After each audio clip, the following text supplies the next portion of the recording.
Good morning guys, എല്ലാവർക്കും ആർജയുടെ ഇതിലേക്ക് സ്വാഗതം. എനിക്ക് ഇതിനെക്കുറിച്ചൊന്നും വലിയ പിടുത്തമില്ല കേട്ടോ. ആർജയുടെ അവിടെ നിക്കറിട്ട് നിൽക്കുകയാണ് ഗൈസ്. ഇപ്പോഴാണ് ഉറക്കം എഴുന്നേറ്റ മണി 10 ഞാനിന്ന് രാവിലെ തന്നെ എന്താ ഉണ്ടാക്കുന്നത് വെച്ച് കഴിഞ്ഞാൽ കുറച്ച് ഉള്ളിയൊക്കെ വഴറ്റിയിട്ട് ഇന്നലെ ഉണ്ടാക്കിയ പുട്ട് ഞാനിവിടെ പൊടിച്ച് വെച്ചിട്ടുണ്ട്. ഈ പുട്ടിനെ പൊടിച്ചിട്ട് ഉപ്പുമാവ് ഉണ്ടാക്കാനാണ് പരിപാടി. ഉപ്പുമാവ് ഉണ്ടാക്കി തീ അണഞ്ഞു പോയെന്ന് വെച്ച് കത്തി കണ്ട ദൈവമുണ്ട് സൈക്കിളൊക്കെ റൊട്ടി. എന്തായാലും നമുക്ക് നോക്കാം. ഉപ്പുമാവ് ആയിട്ട് നോക്കാം. ഞാൻ മഴ ആയതുകൊണ്ട് വിറകൊക്കെ പെറുക്കി ഒന്ന് ഇങ്ങനെയൊക്കെ വെച്ചിരിക്കുകയാണ്. മഴ നനയും, സൈഡിലൊക്കെ ഇങ്ങനെ കാറ്റടിച്ച് പ്രഷർ അടിച്ചിട്ട്. അപ്പം എന്തായാലും നോക്കാം ഉപ്പുമാവായിട്ട് എന്താവും നോക്കട്ടെ ഗൈസ്. അങ്ങനെ എൻ്റെ ഉപ്പുമാവ് റെഡി ആയിരിക്കുകയാണ്. രാവിലെ തന്നെ എൻ്റെ കെട്ടിയവൻ്റെ ഡബ്ബ കഴുകി ഒഴിച്ചുകൊണ്ടിരിക്കുകയാണ്. സ്വഭാവം ശരിയല്ലാത്തോണ്ടാ ഗൈസ്.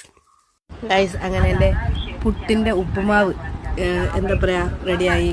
കട്ടൻ